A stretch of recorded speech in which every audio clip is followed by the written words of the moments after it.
you trying to tell me? That I can dodge bullets? Trying to tell you that when you're ready, you won't have to. Hey, what's up, everyone? Welcome back to Coach's Corner. All the usual suspects here, Charles, Bam, Ramses, and Tony. And today, we're going to talk about Donkey Kong. Hikaru had a crazy tournament run with Donkey Kong, incredibly stacked tournament out in Europe. UFA, I believe, was the name of the tournament, and got some incredible wins at that tournament with Donkey Kong. And Hikaru was known as the best solo Donkey Kong in Smash 4. And of all the Smash games, Donkey Kong was only relevant in Smash 4. In the other three iterations, 64, Melee, Brawl, not really relevant. It just didn't really get any crazy high tournament results. There's still representation for the character. So shout out to all the Donkey Kong mains in all the previous games. But Hikaru doesn't really even play Donkey Kong that much in this game. He's a Roy main, plays a lot of PT, like you mentioned, right, Ramses? So, all right, I guess that was in the other recording, whatever. Okay, but so he doesn't really main the character, so it was really weird when he brought it out, but he definitely made it work. And I'm sure if you played the character that much before, you're going to have it ready to go in tournament as a curveball, and I think that's exactly what Hikaru did. Now that we kind of talked a little bit about the history, we can talk about where we actually think this character is in the meta. I'll start off. I think the character is underrated. You can do some simple strategies. I think overall, the character doesn't have longevity. I think that's the biggest issue about the character, is the longevity of the character is kind of suspect, just because frame 4 air dodge, you're super huge, your recovery's trash, right?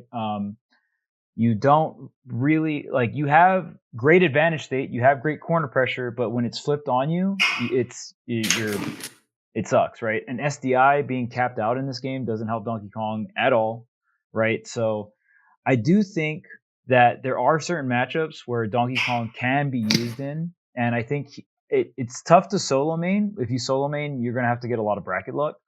But even against a character like Steve, we saw Chunky take a win on, I believe, Onin or Cola, one of them, at Let's Make Moves Miami. And you just have really large, quick, active hitboxes, right, with the character, and you have really strong normals. But again, I just feel like the longevity of the character is tough, just because you get hit once and you just... Some of these top players are insanely good at advantage state, and when you make that character that they're pushing advantage state on, Donkey Kong, I don't see a planet where Leo cannot keep Donkey Kong in advantage state. I don't see a planet where Sparkle can't keep Donkey Kong in advantage state for an entire stock. I just don't see that world. So I do think Donkey Kong does have some niche places in the meta. For example, it's one of the few characters where you get to really impact the stage list. I think Kazuya right now is the character that does it the most with Final Destination, but stages like PS2, which is very common and stuff like that, there are stages where Donkey Kong's very, very strong at, because of the cargo throw setups on the platform. But past that, I don't to me, that's the biggest strength of Donkey Kong, is if you use him as a pocket character to curveball people, matchup check people, and it's you didn't ban PS2 against me because you didn't realize I had a Donkey Kong. It was the whole year one meta when Yoshi's was legal and everyone had a Pocket Mario. It's does this guy have a Pocket Mario? You have to ban Yoshi's, right? So that's kind of where I feel like Donkey Kong's place in the meta is, and kind of looking more down the line. What do you think, Ben? I just want to quickly jump in before the comment section goes wild. So Donkey Kong actually beat Quindale Dinglingleton. Oh, my bad. I'm sorry. Right. And he did beat Cola. And then he beat Cola. That was his big win. The regular Cola.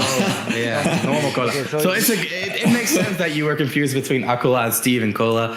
So yeah, that was the accomplishment. So before comment section eats you up, Charles, I got you. My guardian. The legend, man. The legend. Yeah, so in terms of Donkey Kong, for me, I think kind of similar things, a niche pick. I will say this, and this is something that we all kind of understand in this game. right now in this game, because it is still overall, I would say, like more balanced than a lot of Smash, like other iterations of Smash. Like you have these characters that are quote unquote niche that can go far, right? I think that's part due to like kind of the more global mechanics that are present in comparison to like say like a Smash 4 or like a Brawl or anything like that. But then also too just there's so many characters, man, and usually people have decent stuff. It's just more so like, yeah, you're gonna have characters relatively better than you versus like your character just outright not functioning and just being stupid.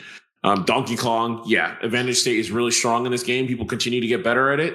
If your character has a really bad disadvantage like Donkey Kong and you're big, you're just gonna just get whopped. Like you're just gonna get beaten to Kingdom Come, right?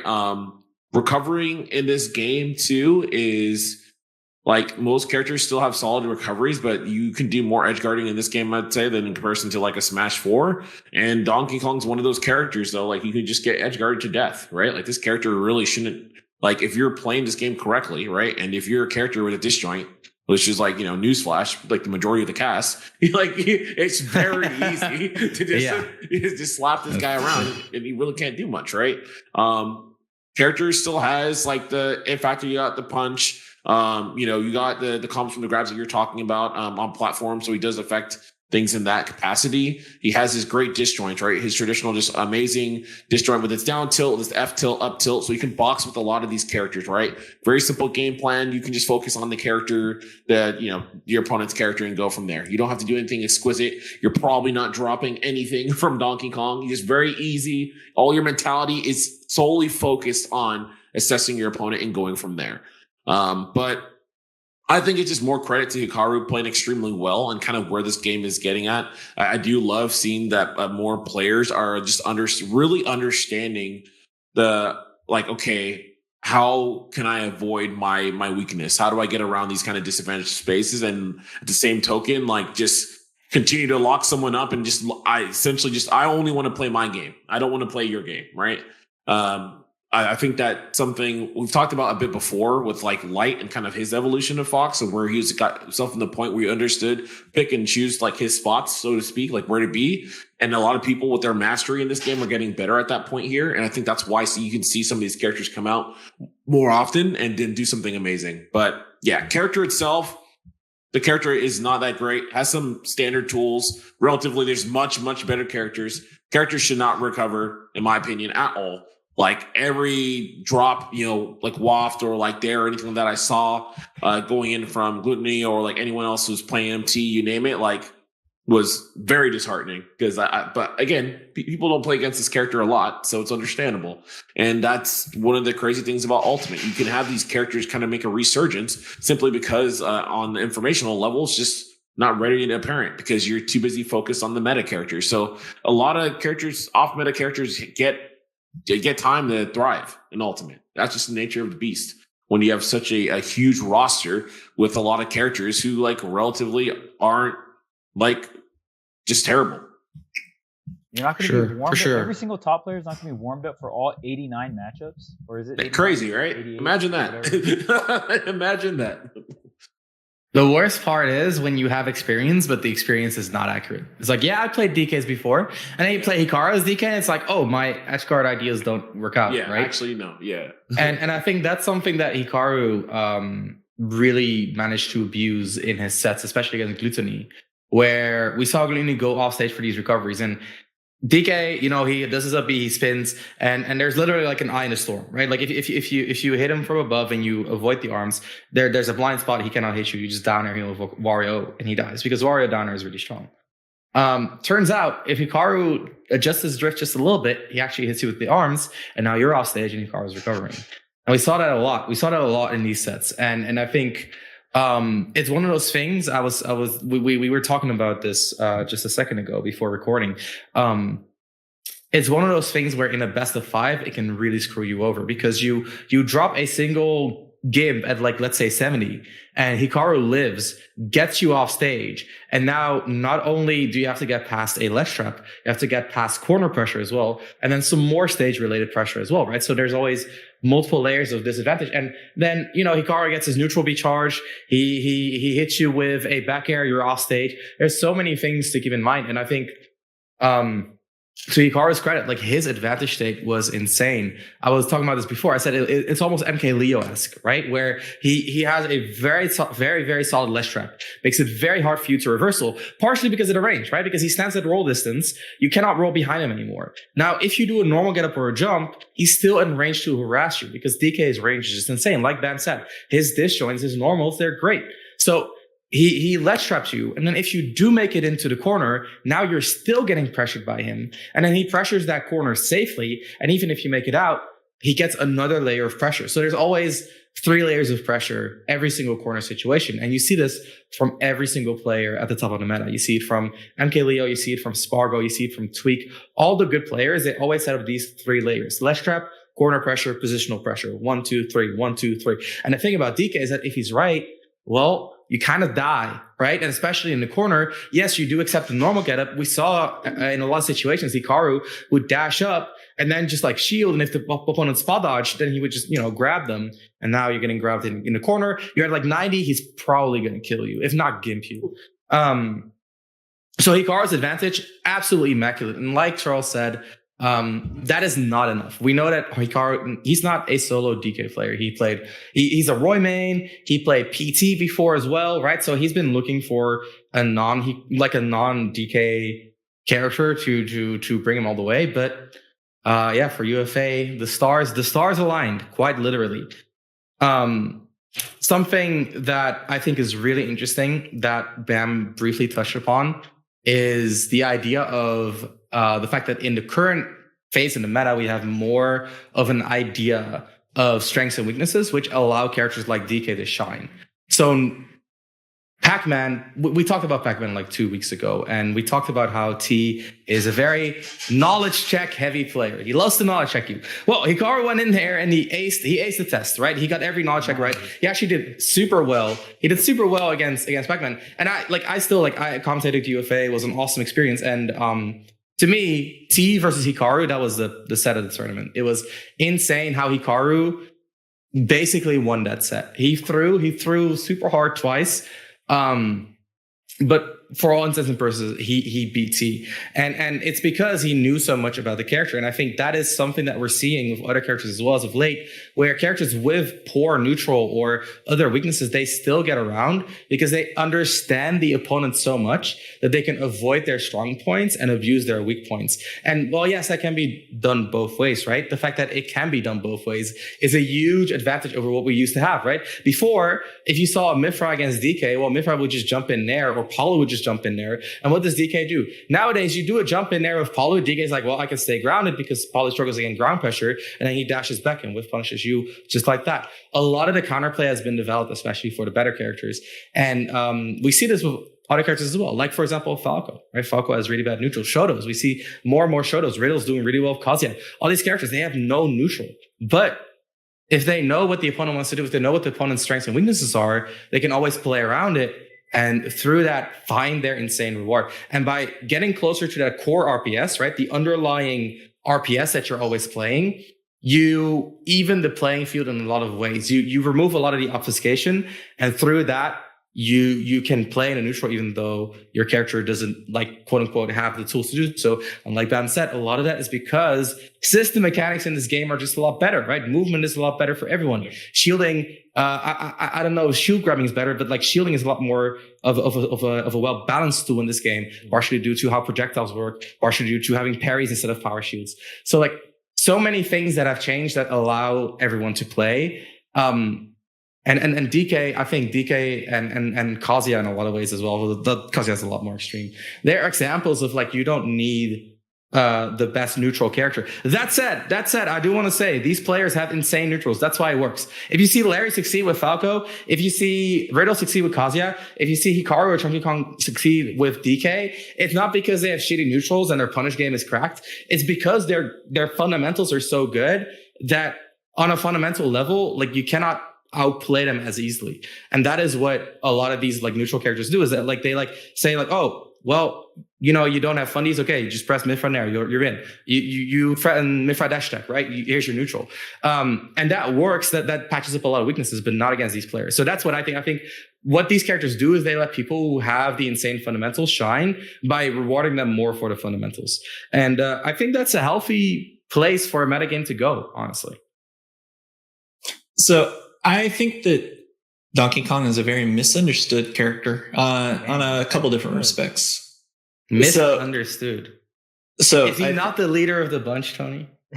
You know him well, just not that well. Thanks. So I do not know him well. Apparently. Hit me up, Tony. I'm kidding.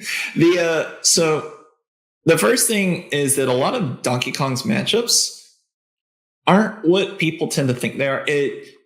Usually people will see Donkey Kong be in a matchup where, let's say, against Kazuya, for example, where Kazuya can actually hit Donkey Kong really hard. And so you're thinking, well, if Kazuya hits Donkey Kong harder, and this is probably not a great matchup for Donkey Kong because he's just going to get messed up.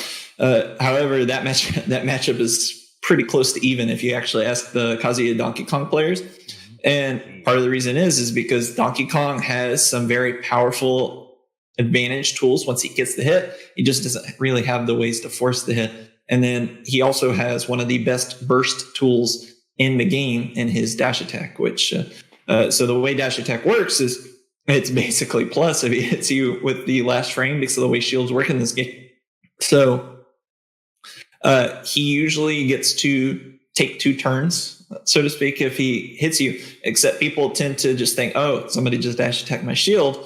I'm just going to punish that easy peasy. And then usually what you would see, especially versus Hikaru, I think Chunky Kong, Rylan, I apologize. Rylan has a much better mix-up game from once he uses the dash attack. I think that what Hikaru does is he actually sets up this space around the opponent better than what Rylan does. And so usually what we usually see from Chunky Rylan is you'll see him focus on controlling his own space and not giving an opening itself, whereas Hikaru focuses on basically preemptively spacing around the opponent and cutting off their bursts. So I think that on the long term, we're going to see more from Chunky as he goes on. And I think that a lot of what Hikaru currently has over Chunky is experience. And so I think as we see Chunky get more experiences in particular with people countering his slow, considerate play, he tends to get caught off guard more when things come down to the wire. And part of that is just because of the difference in pressure between him and a lot of his opponents. And also because, like we mentioned, Donkey Kong can't just force these openings. Like, they're very careful consideration that lead to these openings. Now, for Donkey Kong himself, in other games, Donkey Kong tends to be stronger as a stage counterpick character. And he still does have some very strong stage counterpicks. Like, people tend to let Donkey Kong go to PS2 for whatever reason. He can still ding dong you there. He can just jump up on the platform, and he still has cargo up, throw up air, and KOs you at ridiculous percents. So I think he got that on Gluto. Speaking of, yep. Hikaru got it on Gluto with a retreating back air. Yeah, twice. On Bloom a lot. Yeah. Killed him at 53. Wario is a very heavy character. But it doesn't matter if you get these openings. So, yeah, there's no such thing as being heavy if you get caught on the town and city top platform. Yep. So I think that something else to consider is that the way the grab mechanics work in this game is that he's a meta counterpick character, not against the characters, like not using the game mechanics, but rather against the players. Because something that I don't think most people at home realize is that some top players have very niche weaknesses that can't normally be exploited through traditional gameplay mechanics. Like, I'm not going to name names, but there's quite a few top players who don't mash whatsoever, and they won't mash, and they think it's basically a waste of time, or they have some sort of injury or disability or whatever reason. It doesn't matter. The fact is that there are top players who have the mash of brand new players, and so you can exploit that just as you would against someone who's never played Smash before. You just suck them up with Kirby and then walk off the level and spit them out. And it works. And it works just as well against the top player as it would a brand new player. if it is specifically within that context. And so Donkey Kong has that. I think at one point he grabbed Gluto at like 90 and walked him all the way across the stage, and then cargo throw forward through him. Like that, it was so fake. It was ridiculous. But like Gluto is known for having a disability that reduces his ability to mash and do things like SDIs. So characters that have that work better against him. I can't really speak for most of the other sets, but I know like one of the other things that came up with Hikaru versus Gluto is less about Donkey Kong and more of Hikaru in particular. So Hikaru's defensive play, or how he DIs, how he receives hits, is rather unique. So his neutral DI usually is him holding towards center stage, but after he gets hit, if he can react, usually he makes the choice to actually take his hand off the controller and then try and react to what his opponent is going for. And so he makes very conscious decisions. He has a lot fewer unconscious or subconscious DI habits when you hit him. And so it throws people off a lot if they're used to reading how people are feeling under pressure. And because even if you know that he's under pressure, if you're like, well, he's going to hold away because he's afraid that he's going to get hit by this, there was where he ate versus Gluto, where he went from like 0 to 90 something, and Gluto had a waft, and never once did Hikaru air dodge. He literally just drifted all the way down and just kept drifting and trying to space out an aerial to mash out, but he wasn't going to give an air dodge or anything that Gluto could get a landing trap to get that waft confirmed. And so what Gluto was supposed to do to counter this is just go for raw waft reads, but that's when you lose wafts. Like Ramses mentioned, there were some weird DI drifts. Like, for example, he would up B in place and then not go for the ledge whatsoever. And then the thing about that is that usually, if I remember correctly, Donkey Kong's up B is actually fairly disjointed on the side. And so usually you have to hit it from directly above in order to catch it. But if you're trying to hit it from directly above and you're aiming to track a moving target and then he doesn't move, his lack of movement itself is a mix-up to counter your counter. And so these are very niche plays that you're not going to see pretty much anywhere else.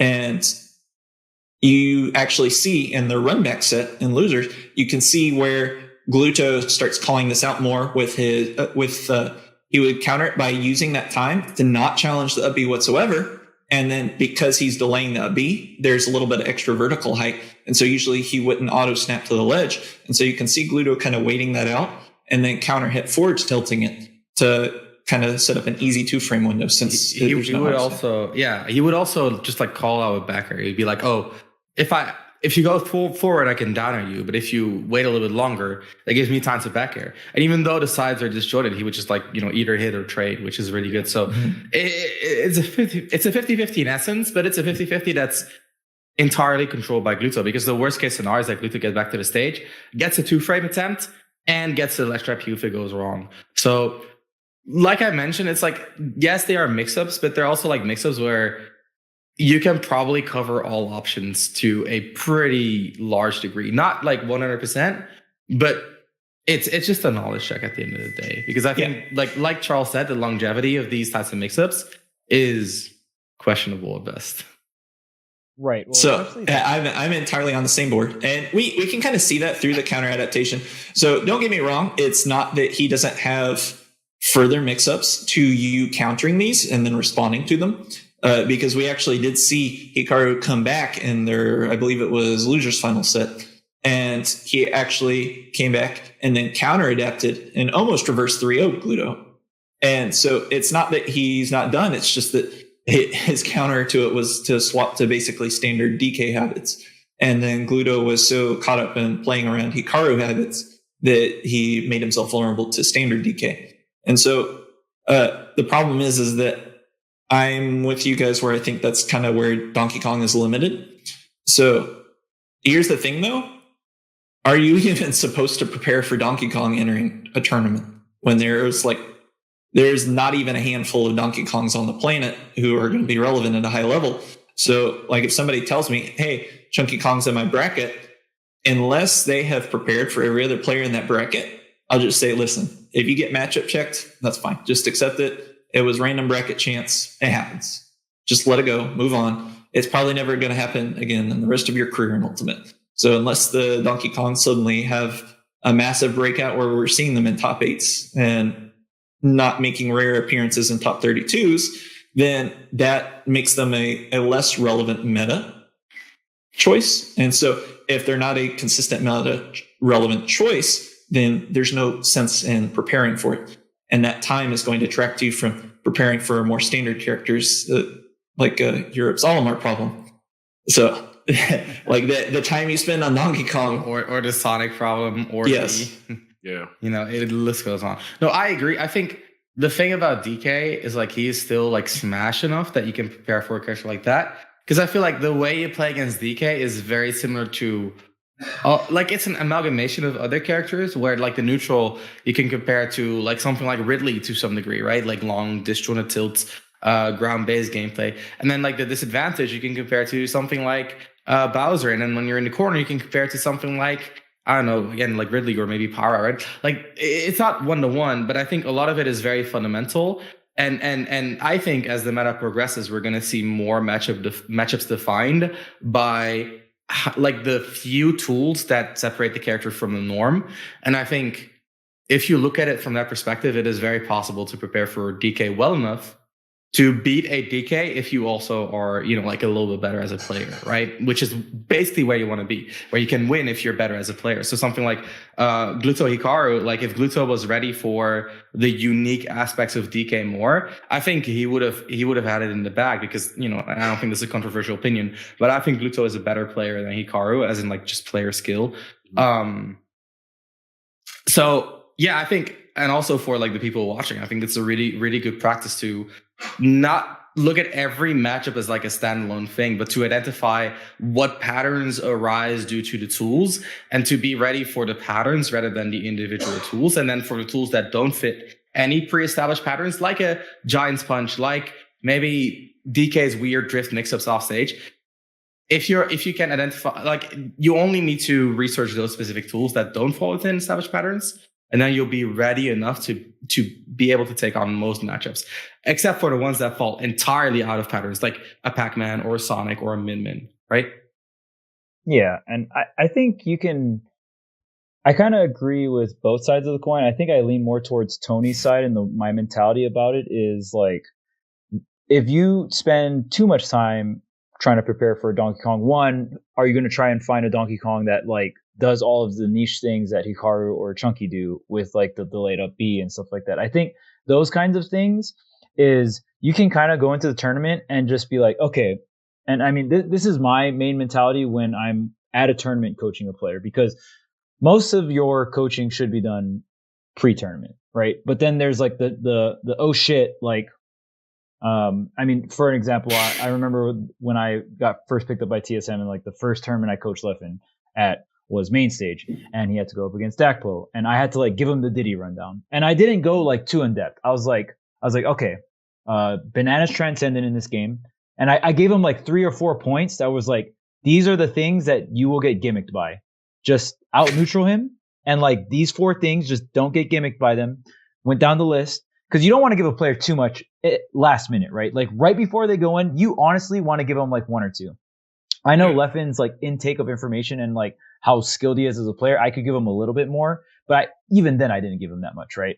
And then he ended up like beating Dakpo and yada yada yada, right? So that, funnily enough, that tournament he lost to a Belmont though, so it's not like he didn't get cheesed or whatever. He lost to T3 Dom. But the point is, I think with Donkey Kong specifically, it's like there's going to be a handful of things that you have to know, because most of the other things are fundamental Smash shit, right? Like, oh yeah, you got like this long intangible disjoint. Like I've dealt with that before on the ground. I've dealt with like double back air, like from other characters, right? Maybe not as much range or as much activity, but Mario, Diddy, like they can spam back air, yada yada, right? Stuff like that. Dying from throw. I've been dying to throws forever now. Okay, right? Like how to not get grabbed. You know how to mash, right? So there's just a bunch of like, oh, sour dash attack is safe.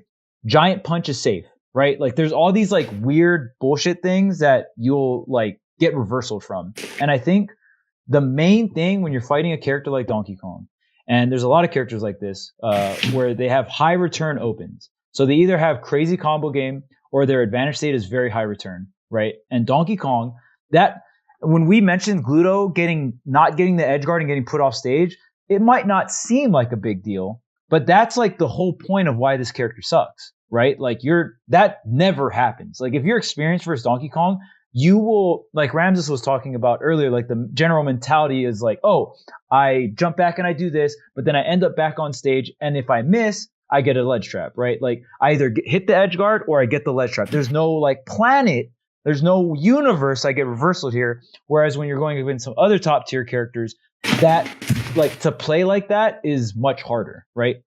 Like trying to corner a Steve with gold and they have iron. That's way harder to not get reversal than a Donkey Kong fucking edge guard, right? Like there's the two different universes of disadvantage. So that I think is the main thing that you have to, and the crazy thing is you can tell a player that, but they still have to go through the motions. So I definitely agree with Tony in a sense where it's like, instead of like, oh shit, like let me try to hit up Larry and get Wi-Fi practice against Donkey Kong is probably like the best you're going to get, right? Like an experienced player that has played the character in previous iterations and they're just fundamentally good, right? That's probably the best kind of Donkey Kong practice you're going to get unless you have direct access to Hikaru or Chunky Kong, right? So instead of doing that, just look at the handful of things you need to watch out for.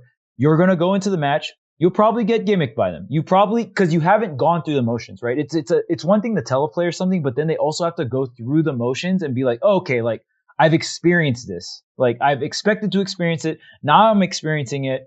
Now I can kind of get used to it. And you can take that way farther. Like your one set that you got shit on by Chunky Kong in bracket to get into like top 128, he 2-0s the shit out of you, but you got put in those situations and you probably lost because you got reversal from Donkey Kong, because you probably thought it was your turn after Sour Dash Sack, because you probably thought it was your turn after Giant Punch, yada, yada, right?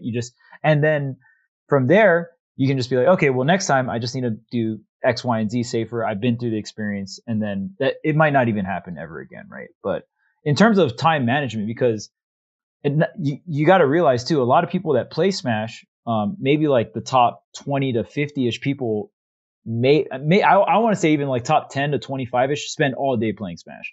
But I would say 99% of the community that competes in Smash, you have to be very aware of what you're spending time on. And that's how you're going to kind of get into, like, break into those ranks. Because Smash, you have to be very aware of what you're spending time on. And that's how you're going to kind of get into, like, break into those ranks, because you're optimizing your time correctly. And then you can spend all day playing Smash, right? Like, that's the goal. Yeah.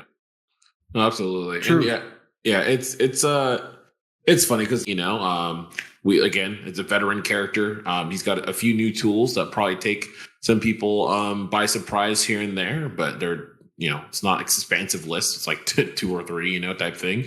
And really the biggest thing is just that, like, what is possible in this game, right? And kind of the stage that we're hitting. And I think that Hikaru being able to utilize DK, on this big stage, all right, at this incredible tournament. Again, I know we talked about it earlier on, but shout outs to the EU on this stuff, man, because the tournaments over there have been absolutely phenomenal. The production has been ridiculous. The commentary is kind of nice, they're kind of good. They got some talents out there, some new gen, some old gen, So there's a lot to live up to from you guys in the States there. So, we're just trying to keep up. Man. You guys are killing it, dude. I think it's just always been visibility. I never thought that it was the talent. The talent's always been there, and we've seen that, and that makes me very, very happy from all across the board, from the broadcast to the commentary to the players. Right, getting the visibility.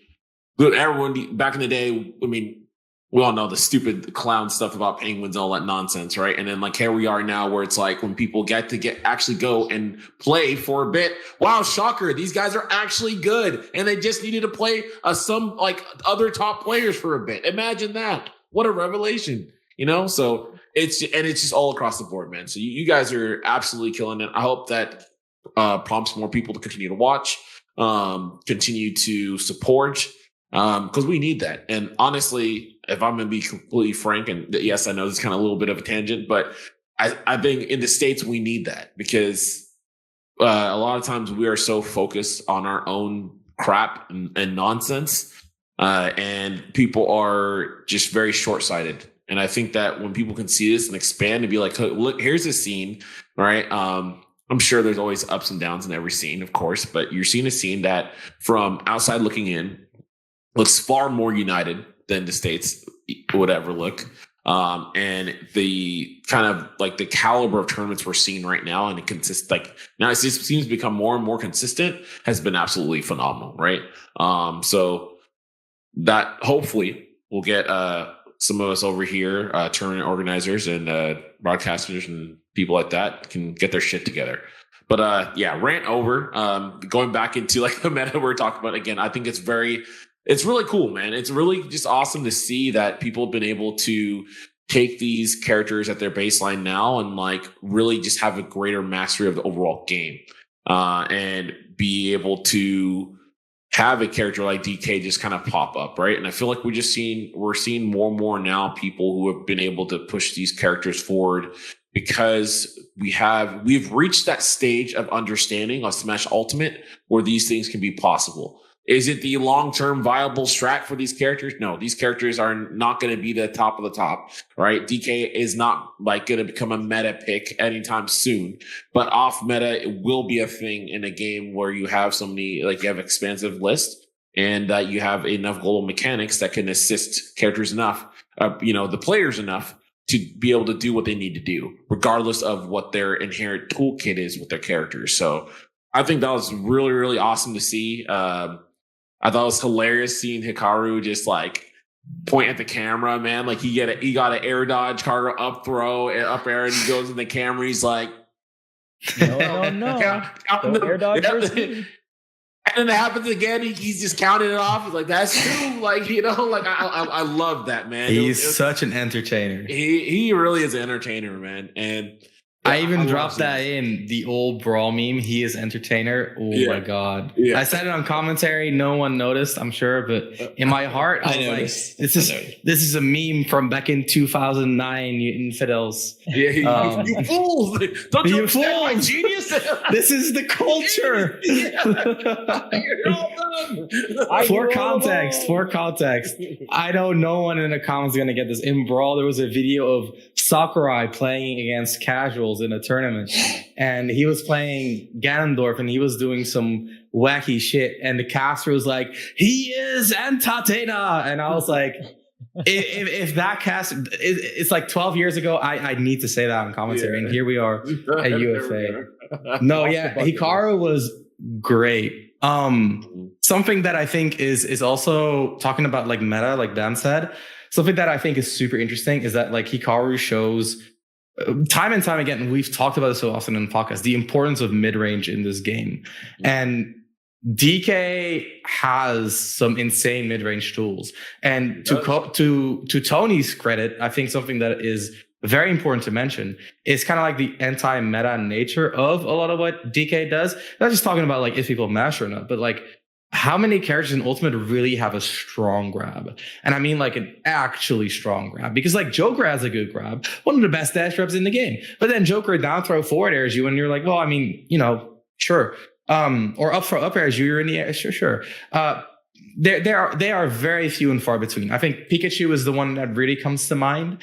But outside of that, Kazuya, of course, at 0, right? At 0. And at 20, if you can do like a frame perfect micro dash electric. Gang. But mostly it's Pikachu. And I think other characters, like you can get grabbed by them, it's pretty okay. And like in the meta that we're seeing right now, as much as people like to complain about how bad shielding is, and with people, I mean Tweak, because Tweak always says, oh, shielding is so bad in this game. I'm like, Tweak, what are you talking about? Shielding is broken in Ultimate. But it's also kind of bad. I get where he's coming from. It's not as good as previous iterations. So I think that's where the word bad comes from. Right. It's always a it's usually when people talk about stuff, it's like comparing their experience before. Right? Yeah. No, I'm playing. I think Tweak is right in a lot of ways, because shield is also very limiting in this game, and it's very dependent on your character whether your shield is actually good or not. Like DK's shield, absolutely atrocious. Anyway, what we saw is that like he would use that grab pressure time and time again. not just to get grabs, but also to get his other openings. And combining those two factors, which is what we talked about in like one of the first episodes when we talked about MK Leo's Byleth, how MK Leo would dominate the mid range with like the disjoints, right, forward air, forward tilt, down tilt, right, that walling type gameplay, and then use that dominant force to make the opponent passive in the mid range, and then use that to jump in with nair or mix ups and get the pressure there. That is exactly what Leo was doing in his gameplay, but he was doing like the high risk, high reward version, because when he gets in, he grabs you, and then because people take him to PS2, he gets the ding and the dong. Or he puts you in the corner and he just throws you off stage. So I think that is another thing. Like, I think it's really interesting that we're seeing a lot of those trends kind of like resurface after a lot of what we're seeing in the meta has been like Steve and Kazuya, right? Kazuya did well at this tournament as well. Who don't play that mid-range dynamic where they dominate you in mid-range and then enter the close range. So seeing that dynamic, and to me, making more and more of a resurgence, and seeing the whole like, oh, I'm just a really strong punish game character, I want to play close quarters, seeing that take more and more of a backseat as people figure it out and become more clean with their gameplay, I think, again, it's a sign of a really healthy meta, because the mid-range is something that every character can participate in, right? The zoners participate in mid-range through the fact that they can retreat. And then if you commit in a mid-range, you just enter the long-range scenario. The mid-range characters, sword, very straightforward. And the close-range characters participate in mid-range through the threat of entering close range, which means that, yes, Ken does not have great mid-range, but you make a small mistake or he makes a small read in mid-range and he can fight you.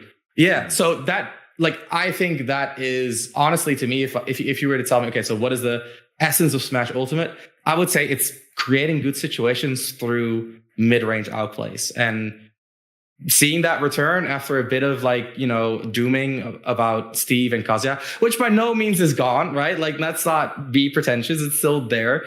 But I think there's a trend starting. I hope there's a trend starting. And I'm excited to kind of track that part of the meta. Well, it's something I think that's worth noting is that Donkey Kong has gotten quite a few buffs through the game's life cycle leading up to this point. Undeserved. Keep that character bad. As bad as his shield is, it used to be one of the worst in the game. If I remember correctly, his little haircut used to be a hurt box in his shield. So he literally, it was not possible for him to block 2 attacks if the second attack was a multi-hit. So Lucas still has that. It's really, really bad if that is the case. God bless. So so he had a lot of buffs. Something that people don't realize is very weak about Donkey Kong until they really play him is that he doesn't really have safe hitboxes at low percent. So he has to fade back on his combo starters, or he has to very hard commit for things like his nair in or grab. They buffed the stun on his down tilt, so his ground poke. Down tilt was the big one, right? Where you can essentially mash down tilt until you get a trip and then go for it. It's actually crazy. That was the biggest buff. Yeah, I remember that one. I would imagine. Yeah, for sure. Mm-hmm. But it used to not be safe. If he either got the trip and he got the world, or he didn't get the trip and he got punished for hitting you. And so it was just playing the character was very unpleasant. And he didn't have the up B jank where he can super armor through you and then just kill you because the knockback was a lot lower before. Mm-hmm. So that was a big deal. They buffed his super armor frames, which not great, but the idea is that he got a bunch of buffs all through. He got knockback buffs on things like forward tilt, things like that. Or I think it was a knockback buff. The damage buffs, things like that. So he did get these buffs, and then on top of that, it takes a lot of time to figure out how to get around these limitations. So using the same example, since we've identified one of Donkey Kong's critical weaknesses as being his shield, how is he getting out? And generally it's been that he just kind of has to roll out, but both Chunky and Hikaru have separately come to separate conclusions on how they're going to do this. And so usually in Chunky's case, he actually will make reads, and his parry game is one of the best on the planet. If you ask people, even players like Mudace, where they're in his region, and these are people who you think of being paragons of elegant neutral, and they'll just tell you, running into Chunky feels oppressive, and he's Donkey Kong, and he'll literally just walk around and shield. But because he knows the rhythm for what you're swinging, if you try and play around his parries, he usually is going to use that as an opening, because usually you counter people fishing for parries by delaying your attack a little bit, except all of a sudden he just hits you with his combo starter or dash grabs you. It's like, well, damn. So the Hikaru, on the other hand, usually just is patient and will just hold the shield and wait until his turn. And you actually saw that in his set versus Gluto, as Gluto started taking advantage of this and just kept short hopping in with a bite, or even full hop biting, once he eventually thought that he could get away with it. And then anytime he would go for things like safer, or normally safer pressure, less committal things like spacing out aerials, you'll see Hikaru just go ahead and immediately press in after. And Hikaru is still a top player and is still reacting to people trying to abuse him being Donkey Kong by full hopping, and he'll just short hop up air on reaction to full hops and things like that and fade back, because like Ramses mentioned, he has a very honest spacing game where he's not willing to take risks if he can forward into a next position and then take advantage there. So Chunky, on the other hand, will just hold the spot. So Chunky doesn't have the same level of stage control, but he has the patience to wait and establish his ground and then actually feel the opponent out. And not to be underestimated, that is one of the most powerful fundamental skills you can have as you are growing as a player, is the ability to have the patience and comfort to hold your ground and then break down your opponent in real time. Because that's the kind of skill set that eventually develops into just universal consistency, which is part of exactly what Leo does. So if Hikaru spaces preemptively and forwards his stage control like Leo, then I would say that Chunky has the fundamental skill behind what Leo is doing, which is his ability to kind of feel out the opponent, break them down. And you can't really tell this unless you are a more high-level spectator watching his matches, but a lot of the pressure he's putting out is implied. Like, he'll show you that he could dash attack, and then he just doesn't dash attack. Yeah. And so he tends to use the opponent's awareness against them by just showing them what he could do and then playing around what he sees to counter what he could have done. And so he just uses their own intelligence against him. And it's just very impressive every time I see him. I think one of my first memories of dealing with Chunky, he actually came from my local scene in Tampa, I believe, and then moved down to South Florida. But one of my memories was at a regional that I was hosting as a TO. And one of the players who was in, I believe, a top 8 with him asked me for advice on how to beat him. And so he walked up while I was explaining how I thought the opponent should beat him in bracket. And he looked at it. He just kind of smiled, walked away. And then I think he ended up 2 or 3 stalking them in what is not a favorable matchup for Donkey Kong, because he just knew he was ready for them and they weren't ready for him. So he's a very excellent player, not to be underestimated. Hashtag get Chunky top. So I think something that you highlight there that I think is really interesting is that you often have 2 types of player, even in the current meta. One type is the player who uses the implied threat and, they know what you know. So they use the fact that you know what they know to create like ambiguous situations and kind of go from there, right? Like Chunky's like, oh, I could dash attack here, or I've shown dash attack here. What do you do now? And then they wait.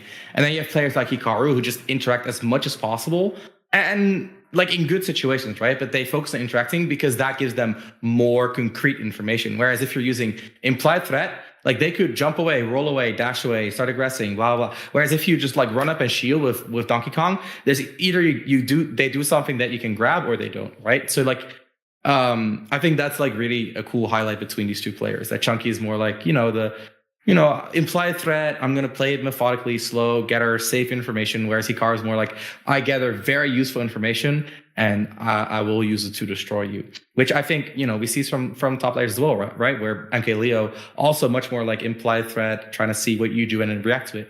Whereas a player like Light, very willing to just like gather the information he needs ASAP.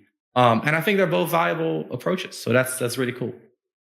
I think for Donkey Kong specifically, I like for longevity at least, I think Chunky's strategies in like the shielding situation makes more sense to me at least, just because again of like the grotuse advantage state, right? Like high return openings, high return advantage state, and it's like if I'm watching a Hikaru match and he's just shielding, gathering information, right?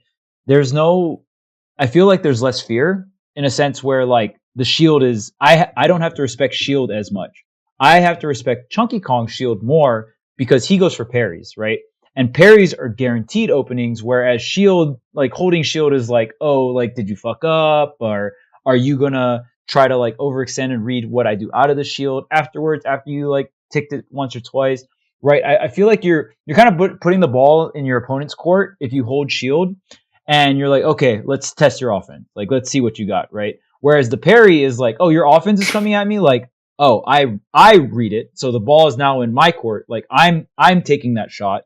I'm gonna read your pattern of offense, and I'm going to shit on you for it. Like, I'm Donkey Kong. I'm gonna get a grab. This can kill you. This can set up a really good situation, and I think Hikaru's way of playing is probably better for like the more top tier characters where you have a more consistent win condition, right? Whereas Donkey Kong, it's so volatile that I feel like you have to lean in towards like the hard out plays, the hard call outs. Like if I ever lose to Donkey Kong, I never ever think, unless it was Smash 4, but even then, like even in Smash 4, I never like thought like, oh my god, I got fucking bullshitted. Like it Never.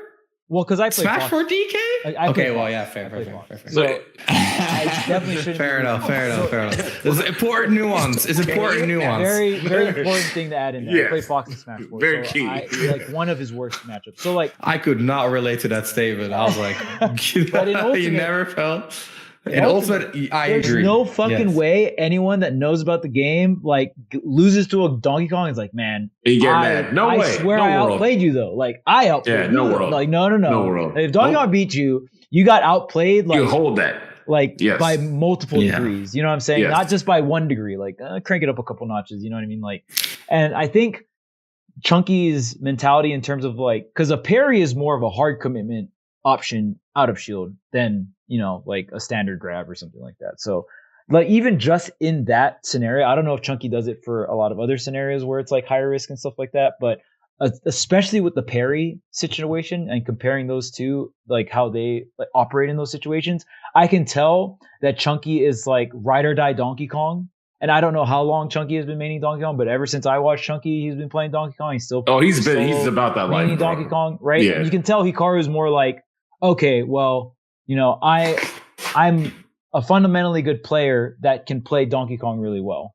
Whereas Chunky is like a dedicated like solo Donkey Kong main. Yeah, he goes for the safe stuff. Yeah, for sure. Yeah, they've always been that way. It's always interesting to see their play styles, right? Like where it's like, of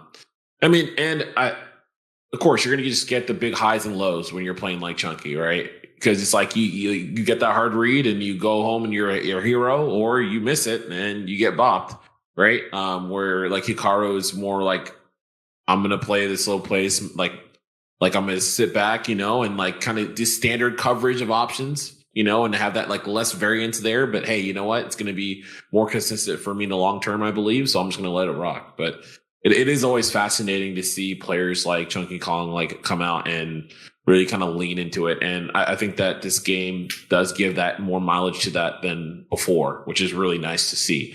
But yeah, that definitely, if you're getting boxed by any Donkey Kongs In Ultimate. chat, like, any guys in the comment section, man, and you're like, this No guy's Johns. character is trash. Yeah, absolutely 110% no Johns. Okay. If you're getting clapped by that character, you need to go back to the drawing board. Stop complaining. Sit down. Open a book. Jot some notes because you're missing something. Get back to 100%. class. It's been in the game since 64, man. You 64. gotta be prepared. You gotta be prepared. Yeah. I mean, got like 3 whole tools, like new tools outside of this in 64. Like He's got 3 old tools, period. Period. Exactly. Like, Remember you that can't be super I think, fast anyone but attacking yourself. ball? Jesus. One thing that DK does really well in the meta right now. So I talked about like the mid-range, close range, mix-up domination. I think that's really cool. Tony talked about some meta stuff. I think Charles made a really good point about the volatility of how you gather information and how that is also decided by your character. Unlike Bam said, right? Like Roy can be very volatile in gathering information because like usually he comes out on top, whereas DK, you're wrong, you kind of get gimps, you kind of die, right? That can happen at 90%. Mm-hmm. Something that I feel we haven't really touched upon is Giant's Punch, which I think is like low-key super broken, but also not really. So one of the things that people suck at most in this game, by far, is setting up pressure. Because setting up pressure is hard. And that's why everyone sucks against Steve. Because people are like, oh, I'm going to camp out Steve. And then they get mined on. Or they're like, oh, I'm going to pressure Steve. And then they get, anti-approach or up tilt. But actual pressure is like, your mid-range, your baits, your feints, your spacing, your precision, your carefulness. And a lot of that is, stuff that you develop as you get higher and higher into the tiers of players. And an easy way to become good at pressuring your opponent is to have a move that makes you stronger over time. Think about mining, think about Pac-Man fruit, think about charge shot, think about Giant's Punch, right? And I think having a tool that lets DK become stronger to kind of like not even force an approach, but incentivize an approach. I think that is really powerful. And then the payoff for it is good as well, right? Like if anything, I think it is the tool that carries DK's disadvantage, right? Like from ledge, drop, double jump, Giant's Punch, just rip it. Very hard to work around. And if you're wrong, you could die at 30%, or, it's an extreme reversal.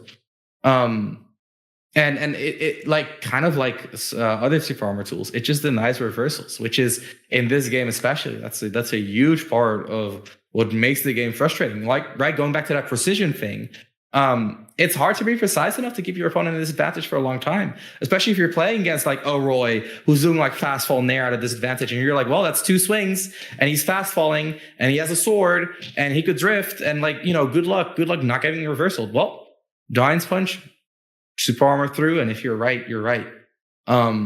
So I always have a special place in my heart for characters that get stronger as time goes on, because whenever a character has it, I'm like, they cannot be bad. It's just impossible unless the tool is really bad, like Piranha Plant Poison Cloud, like that. Like, yes, you get stronger with Poison Cloud because you charge it, but then like the Poison Cloud is so inconsequential, it doesn't really matter. But to me, it's always like a big indication of a character being like, at least neutral wise, having some viability if they can get stronger over time. Tony, you're smiling like a goof. Oh, I know. I love this. The thought process going through Tony's head. Like a movie. Tony, watching his expressions. So Tony's like, all right, let's have the monologue. There's so many things coming to mind. Honestly, the main thing that's just playing in my head is the I believe it's the Ultra Instinct theme. With there's a popular clip in my region of a Fox player talking about how they have the Piranha Plant matchup down and absolutely getting devastated by a Piranha Plant player to that song playing, and it's just playing in my head. So that was disappointing.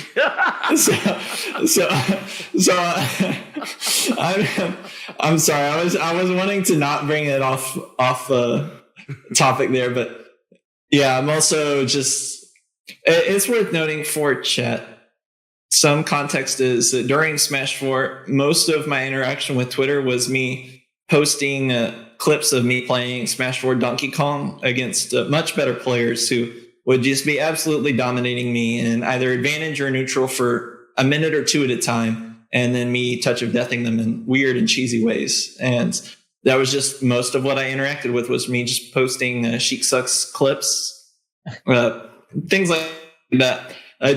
You could just see me down tilting a Fox player at 0 after they took me from like 0 to 100, and I just down tilt their double jump at 0 and then just down air them and then just die, get 2 frames. I'm like, yeah, this is worth exactly, and say, yeah, I just outplayed you, absolutely. So yeah, my thoughts are very much not on topic of Giant Punch. I will say that I definitely agree with Charles that having a consistent game plan and being able to force it, no matter which way Donkey Kong gets his openings, ultimately it relies on the opponent's presence of mistakes rather than his presence of skill. And I'm not saying that Donkey Kong doesn't take skill. it doesn't. If you are not an outstanding Donkey Kong player, you can't punish top players' openings, even if you know that they exist.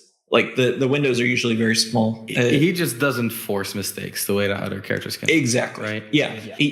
He doesn't create it mechanically. He, like Ramsey said, the giant punch applies the pressure, but it is ultimately implied pressure, because if you can play around the donkey punch or giant punch, then you can usually. It leads into a different kind of advantage, because then Donkey Kong can use the threat of it to leverage implied advantages and kind of take things of value that way. But that is a more nuanced advantage to something like Pac-Man getting a bell or a Galaxian ship. And then all of a sudden, it doesn't matter whether or not you are afraid of it or not. The advantage is real. It's concrete. Like, you can actually measure it. And it puts you in bad situations when things happen, things like that. So, Donkey Kong just doesn't mechanically force mistakes the way that a lot of similarly powerful characters do. I think that's the real discrepancy on like how good the character is. So, make no mistake, if you are not a particularly strong player, or you are not particularly prepared for Donkey Kong, then you are more likely to lose to Donkey Kong than Aegis.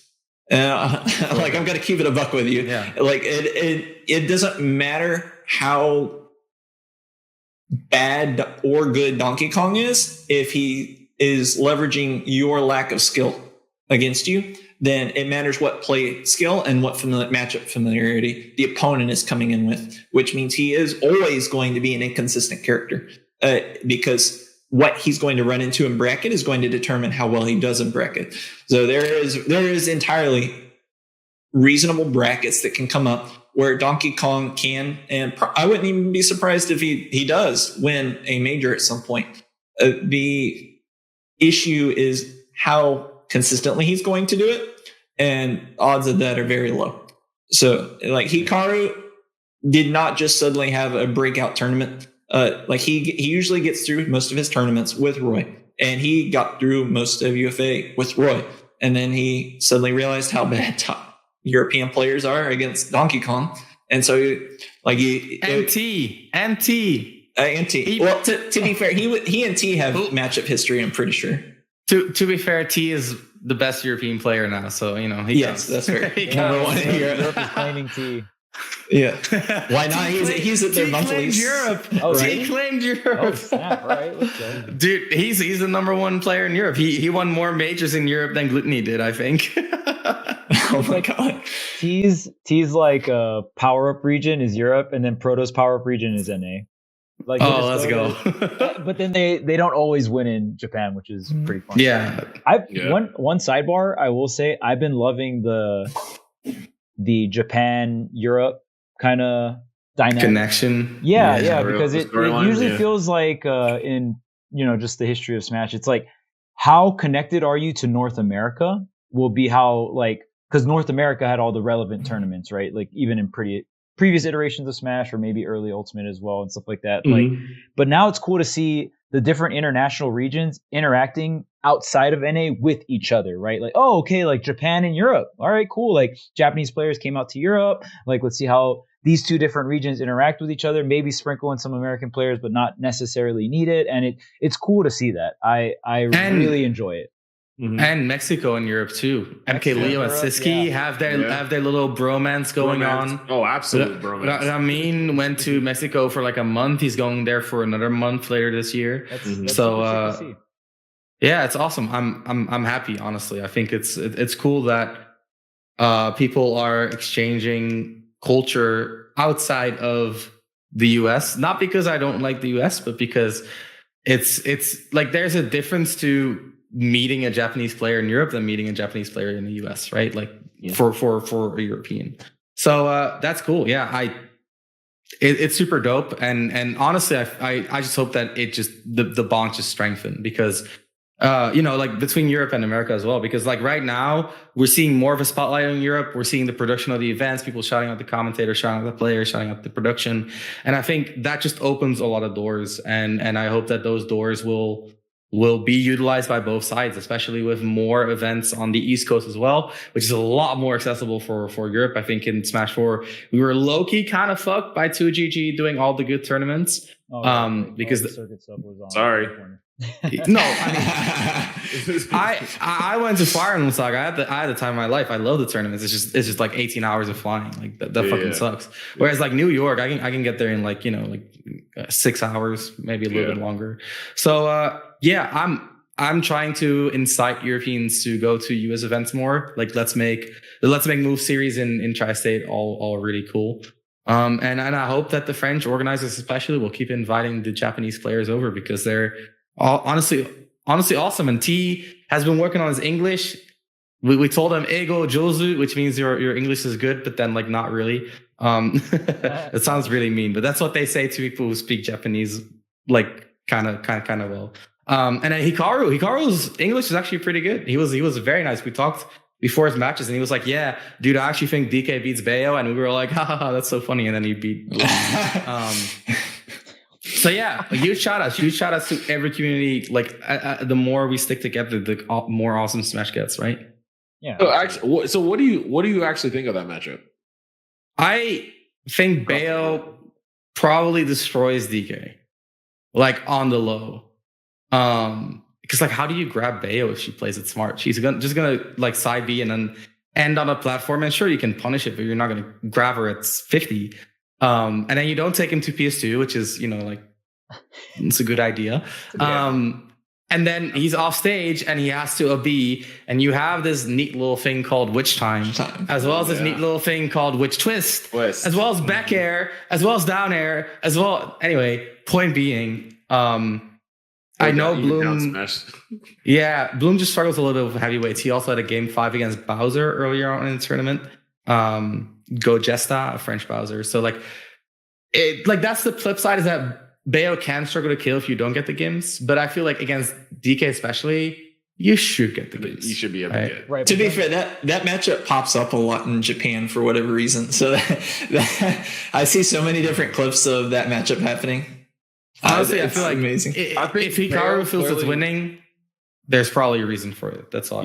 I feel that Bayo should clearly win that matchup. That being said, I think that a lot of Bayos, especially if you're not playing it consistently at that level, which you're probably not, like they don't really think there's a lot of fundamental things that DK has that are strong against some of the base approaches you can get from Bayos, right? Like just like when you do have disjoints and stuff like that, it's really nice when all they're trying to do is do an ABK and you just freaking just swat them away like a fly, right? Or they're trying to recover and you just hit them with your disjoints again because you whatever. And if they are going to mess up and not get these edge guards, which they should be getting, but if they don't get that stuff, then yes, then you're living for a long time. And then you have this whole other problem with this character just running at you and just getting a rage. And then it's like, then the punch, all these kind of things from if they're following after you used up all your specials, trying to get away, all those kind of things. So it's kind of interesting because it definitely is Bayo's favor, but like, again, the standard, if you're just like, I'm going to play my standard game plan and I don't really know what you're going to do,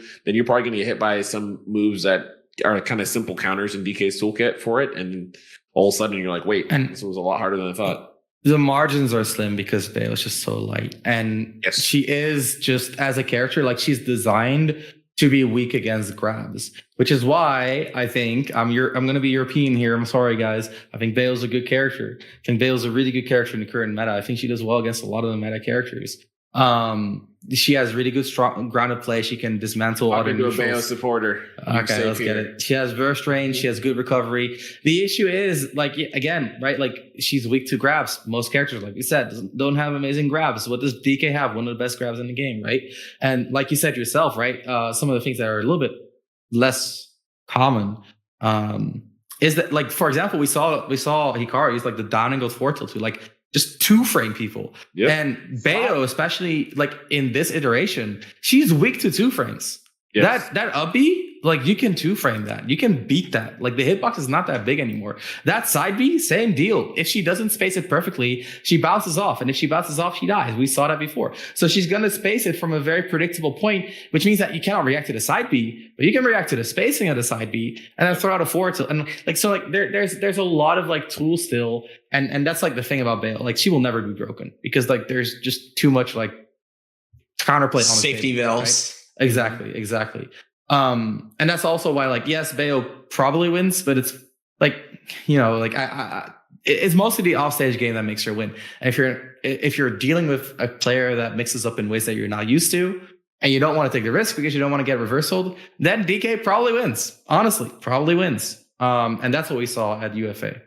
Yeah, if the Bale's not hitting the edge guards, then it's over. Like, at that point, that's DK in every matchup.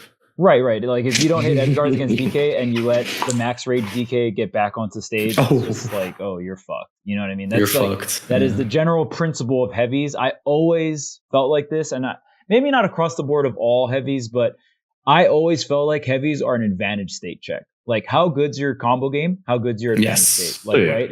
If you're really clean with advantage state, which is why, especially when you looked at Smash 4, I mean, DK still had success and stuff like that, but it just felt like an advantage state simulator. Like, is my advantage state clean enough? Do I react to every single normal get up perfectly? Do I just space around get up attack perfectly and just kind of frame trap everything? And then you just die eventually, right? And you would see, and you still see that to this day, where like you watch Leo play a heavy. I mean, I can't remember the last time he lost to a heavy with like what DDD in Smash 4, right? Like that's true. That is the last time we saw him lose to a heavy. And Kazuya, if you count Kazuya. Oh yeah. Kazuya is also kind of a disadvantage check. It's just people aren't used to the check yet. Right. People are still getting used to it, and I do think some characters have the privilege of edge guarding Kazuya. I feel like there's other characters that you don't have like the drop zone options. That's true. That's true. If you don't have drop zone options, then it's kind of like, well, fuck. After like Fox ain't gonna. People are so bad against Kazuya, man. I don't know. Yes, I would say the community's still getting used to it. True. And that'll probably be our next episode. But do you guys just want to go around the horn real quick and then we can wrap it up? All right, so I'll start things off, and it's just gonna be a little story I have with Hikaru. So like Ramses mentioned earlier, a lot of things were going on in the West Coast. A lot of stuff was going on in Southern California, particularly for Smash 4, because 2GG was running like a bunch of circuits and tournaments and stuff like that. So I eventually moved to California, and I got to actually fight Hikaru in a local. I fought him in a Wednesday night fight. He probably doesn't even remember. Up until this point in my life, I've never gotten like perfected in a tournament. Okay. So in Smash 4, we had 2 stocks. So I got JV3'd by Hikaru. Now, I will say I have an excuse. While I was setting up my controls, I accidentally put my fucking C stick to special. My C stick was fucking special. Now, I still think it's really bad of me that I couldn't even laser him or grab him. You have an entire stick just for I spammed C-stick though. I was a C-stick spammer in Smash 4, okay? You gotta get the C-stick mirrors with the lasers. Was special, and I was like, oh fuck, wait. And then I was like, wait, how do I tell him that there's a language barrier? So I didn't I thought it was fucking kind of awkward and weird. I was like, you know what, I'm Fox. I'll just beat him in the next 2 matches. No. But he shat on me because my C-stick was fucking special and I didn't do a single percent. And then game 3 won, but it was like I had him at like 120 or 130, and then he grabbed me at 50, so I deserved to lose. But Hikaru is the only human being on planet Earth that has perfected me in a Smash tournament, in any. Oh my god! And that is my little story with Hikaru. God, I love Donkey Kong. Yeah, Fox Donkey Kong. Speaking of Donkey Kongs I love, I just figured I'd go ahead and give a shout out to some of the other Southern DKs I don't think we mentioned, like RJ over in Louisiana. The originals down here in Florida before Chunky were like Kite and Riot. So the big fans of all the Donkey Kong players, lots of cool Donkey Kong players who aren't around anymore, but were around in early Ultimate, like YMCA, Kong. Yeah, like YMCA, SoCal. So. Yeah. So UFA, awesome tournament. Hikaru, legendary performer there. Yeah. course. Gotta add all the Donkey Kongs.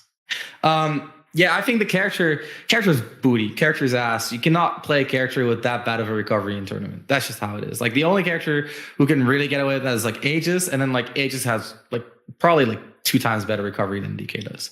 And then like 10 times better neutral. So yeah, the character has no longevity, but I think like we mentioned before, like having a counter pick that people don't know, especially as the regions are, you know, like they're crossing borders more often, it's going to be great.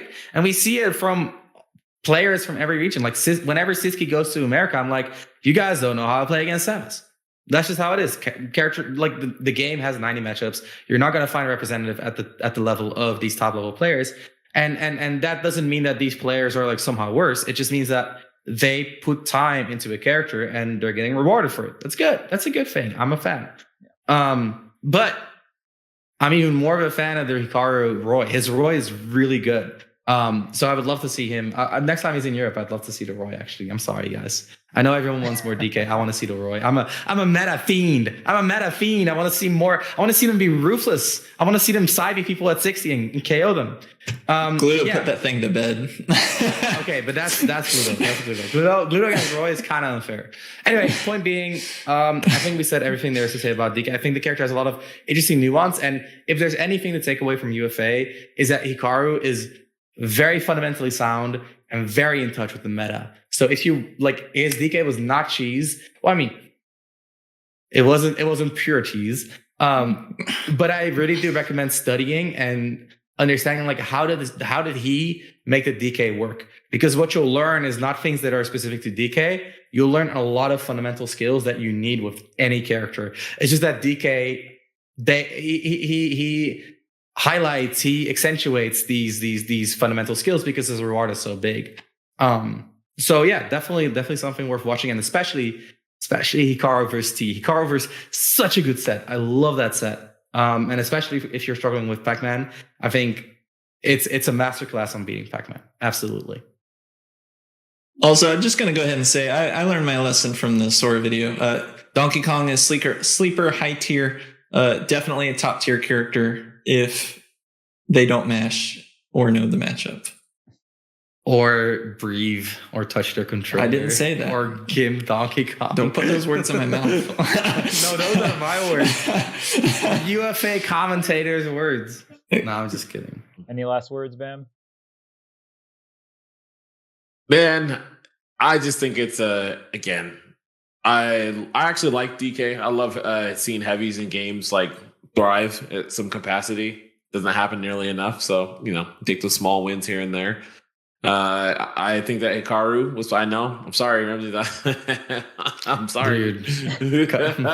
Heavies are toxic. Heavies in this game are way too heavy. I mean, heavies in general are usually toxic, so that's why I like when a heavy can get a dub for either two reasons. A, it means somehow, some world, they found a way to make a heavy that actually makes sense, which is like a rarity in any fighting game, right? Or B, they just rob someone blind, and I think it's hilarious. It's fucking funny. I love that shit. So either way, I'm having a good time. I'm sorry. That's the bad part of me, dude. No, they overtune the shit out of Bowser, and he still isn't getting results. Like, I don't know what you have to do to heavies to actually make them real characters. Make Kazuya. That's what they did. Frame 3 air dodge. That's what they need. Frame 1 invulnerable normal that can't be blocked. Frame 1 invulnerable touch of death normal. Yeah. Amen. A frame 4 air dodge. Unblockable. Frame 1 grenade. That's true. And Snake, just like Donkey Kong, cannot force mistakes. He relies on the opponent making mistakes. See, we get another toxic heavy who relies on the opponent being inaccurate. Isn't that fun, guys? Aren't we having fun playing Smash Ultimate? Well, that's why it's dumb. I think it's funny. It is so funny. It is funny. You play yourself. You literally, someone picks a heavy and they're like, yes, hopefully you suck, so I can. Yes. I hate it. What they're doing. Bam, you got to keep in mind, you're top US commentator, Bam. I'm top player, Ramses. I'm in the weeds. I'm in the fucking weeds. Yeah, Ramses is on the battlefield as we speak. He is on the fucking battlefield. And I respect that. I'm getting gunned down. I'm getting gunned the fuck down. Yeah, dude, I'm sorry. Ramses out here fighting these Donkey Kongs, these heavies, these fucking Kazuyas and Steves. He's out on the battlefield, right? I'm sorry, I couldn't man. do it. For the Fuck that. people. For the people. Dude, For the people, there's one reason why I can do it. It's shield art. I have an anime burst. Steve up tilts me. I'm like, fuck out of here. Yeah. It's shield. Fuck this shit. Don't He touch needs me. it. He needs it. No, He needs it. He does. Honestly, one of my favorite things is every now and then me and Charles will be talking, and Charles is telling me, he's like, dude, imagine playing for your fucking life in this game, not me. Not me, bro. Not me. Fuck that. It's Fuck the fucking thing. Imagine playing for your fucking. Because like we've all competed in Smash. When you're really trying your heart out, you are playing for your fucking life. Imagine doing that in Ultimate. Fuck that shit. Not me. Ultimate's a hard game. You can't catch me, It man. is. It is, bro. Like even top players make mistakes constantly just because the game is so hard to control. Yeah. Oh my god. It's like And it's very understand. fast-paced. It's Yep. tough. It's a hard game. I mean, I would say between like Brawl, Smash 4, and Ultimate's the hardest. If I had to like pick one. I mean, like Brawl and Smash 4 I'd has say so, tech, yeah. You know what I mean? Yeah. But like the whole matchup shit and all that other stuff. Like 90 fucking matchups. That's even if the insane. game's mechanically harder, like there's some justification being like, oh, okay, I have to worry about like 15 or 10 matchups. You know what I mean? Like that is such a big relief. And like, oh, all the other characters, I just top tier them. Like I spent. Yeah, I was just say, so yeah, it sucks to suck. Yeah, Yeah. just get clapped up. Yeah. My infinites work the same on every weight. Yes, please. Say less. Yeah. Say less. All right. Well, that's going to be it Oh, for us. man. I hope you guys enjoyed the episode. Until next time, class dismissed.